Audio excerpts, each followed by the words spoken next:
y'all, welcome back to our channel. Today we're going to talk about dialogue, something that's really important in our stories, something that holds a lot of the plot.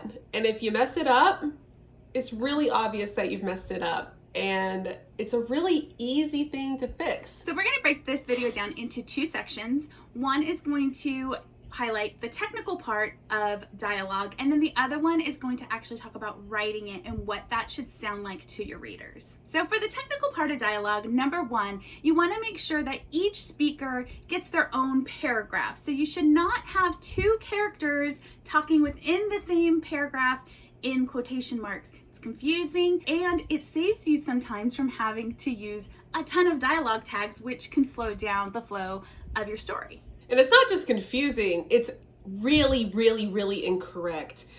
Even inexperienced readers know that. Another thing that a lot of people don't realize, I think, is that long speeches, monologues that could be several paragraphs long, don't have end quotations.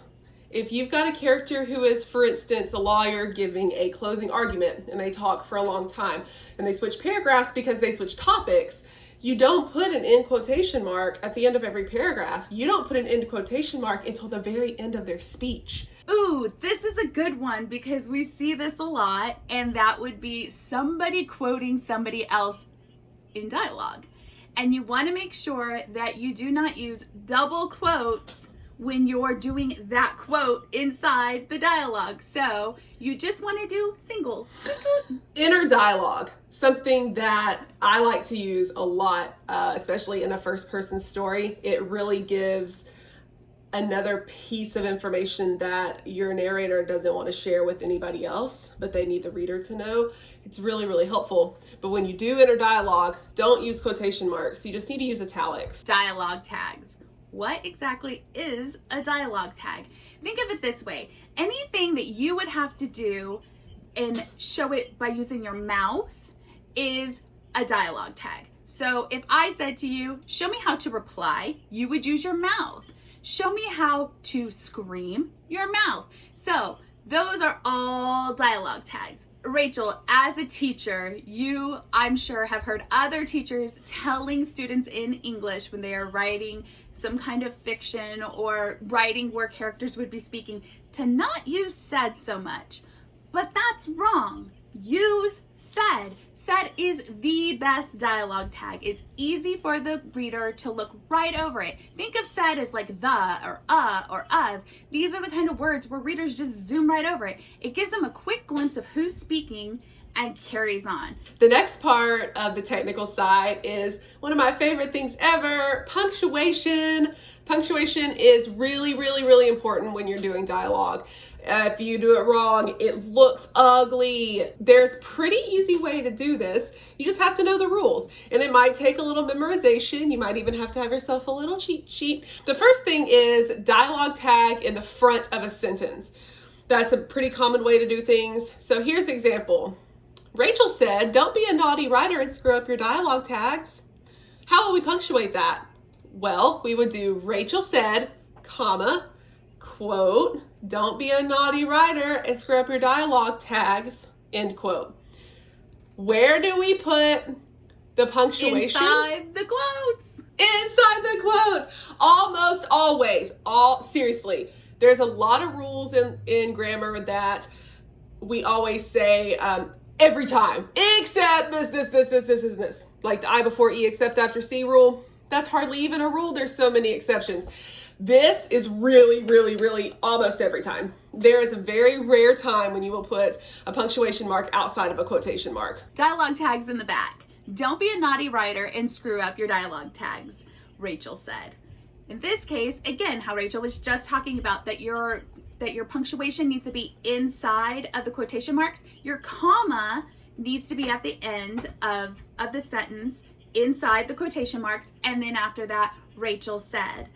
Keep in mind, if you were to write it the other way where said Rachel, then said would not be capitalized.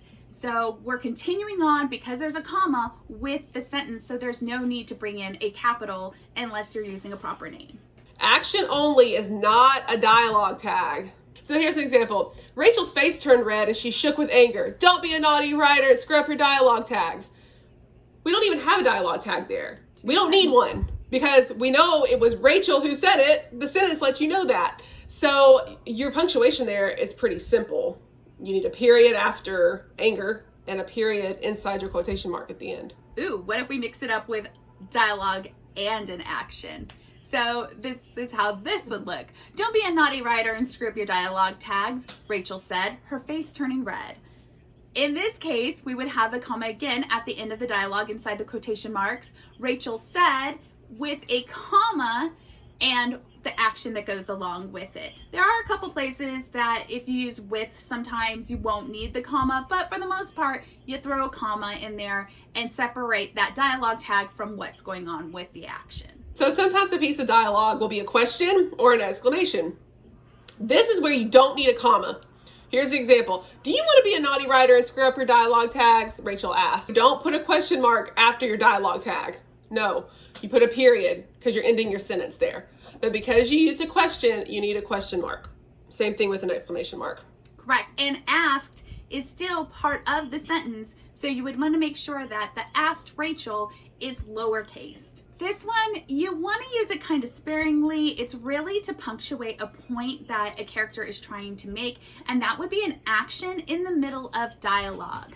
Don't be a naughty writer. Rachel flopped into the chair and screw up your dialogue tags. Don't do this all the time because it's kind of ugly and it's really breaking up the flow in your dialogue. They're really to be used when we're trying to get a point across, and especially when we're trying to use body language to get that point across. The last thing is some special punctuation that gives your dialogue a little bit of spice. The first one is ellipses, the ... It means your dialogue is trailing off. Your character may be deep in thought, your character may be upset, your character may be passive aggressive. That's a good time to use the ... That just goes inside the quotation marks like any other piece of punctuation. Another one is the em dash. I love a dash so much. The dash is really nice when you are making a character come to an abrupt halt. If someone interrupts them, or if they get scared, or if they decide, maybe I don't need to say that, that's a good time to use a dash. If you want to interrupt your sentence and put another point in, you can use dashes on either side. Dashes are just really great. And it goes inside the quotation marks, just like any other piece of punctuation. What we're talking about is the em dash. If you don't know how to do an em dash on a PC, it's Control Shift and the minus key. It's a lot to push. That makes the longer dash. That's your em dash. So Shift minus Option key on the Mac. If you do just the Shift and hit the minus, it ends up being an en dash. That is not the same as an em dash. Another thing to watch out for with these two types of punctuation in particular, do not use an obvious dialogue tag after you've already used a ... Do not say, I don't know if I want to do that ... She trailed off. By virtue of using an ellipses, she trailed off. We don't need to say that. Same thing with the dash. We don't need to put interrupted. We don't need to put stopped suddenly. Like, it's there. That's it. Writing the dialogue. There's so many things to take into consideration, and we're going to quickly give you 6. Number 1 is take into account the environment that your characters are in, the time, the location. Y'all, if your character is from, New York, y'all is not something they're going to say. Now, if they're from Nashville, Tennessee, they're definitely saying y'all. This is also where you want to take into consideration slang words. If your character is, in medieval times, they do not want to be saying something's really cool. That's not how they would speak then. So that's very important in your dialogue, is to watch for those type of things. The next thing is to avoid cheesy lines. If you can't say it out loud without cringing, your character probably shouldn't say it either. Unless you specifically want it to be cringeworthy, you have a really awkward character, you want a really awkward moment, okay. But especially in like romantic scenes, love scenes, don't say anything that makes you go, ugh, awkward. I know. I have spoken about this one so many times in past videos, and damn it, I will speak about it again, and that is avoiding small talk. Nobody cares what the weather's like unless a tornado is coming. These are the type of things you don't want to put in there. It is perfectly okay to put in there, they exchanged pleasantries. I do not need to show you that. That is a great time to tell. We got absolutely nailed on this one when we published Edge of the Veil. It was a big thing that we never even thought about until our editor brought it to our attention. Pay attention to how much you're using characters' names in dialogue. Really think about how often you say someone's name when you're talking to them. And usually when you do say their name, it's a serious moment. If I were to say, Crystal, I think we need to talk.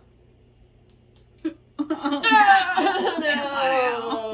But don't address someone with their name constantly, because you don't do that in real life. Ugh, I'm so guilty of this, and I've caught myself doing it several times.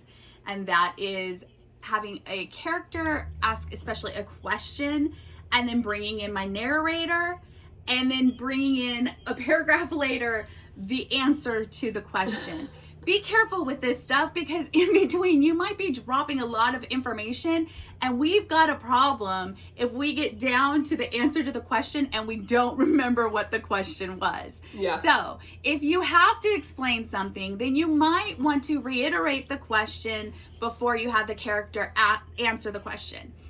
Or you might be better off to just put them both together so we don't have this problem at all, and then go on with whatever your narrator needs to say. Last thing, this is important for your entire story, honestly, but really for dialogue, really, really, really important. Just read it out loud. Read it out loud, make sure it sounds comfortable and true and genuine coming off the tongue, and if it doesn't, you need to change it up. But like I said, if you aren't reading your entire story out loud, you're really missing out. I can't tell you how many things I've fixed because I've read it to you, and as soon as I'm reading it, I'm like, that's wrong. That's terrible. Same. A really good thing that really big thing you catch is redundancies when you use the same word really close to each other in a sentence. We hope that helped you learn how to write great dialogue with punctuation, how to make sure it flows well. All these things are so important because dialogue plays such a great big role in your story. If we missed anything or you still have questions, leave them down in the comments. We will answer them because that's what we do. If you want to read some stories with really great dialogue, please go to our Wattpad at Crystal and Felicity. And don't forget to subscribe to our channel and turn on the notification bell. That is the best way for you to know when we upload our videos every Friday.